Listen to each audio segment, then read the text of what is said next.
我不会，但我会乱涂乱画。零基础风景画教程来了，蓝色、黄色涂满画面，再用白色画半圆。多画几个，再涂一涂，抹一抹。关注我，每天掌握一个绘画技巧。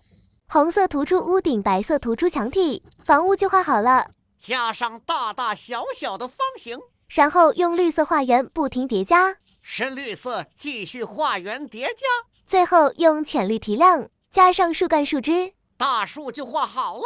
随意划拉一些草丛细节，高光笔涂几个椭圆，再简单概括出脑袋和腿，最后写几个对号。解压时刻，乱涂乱画也好看。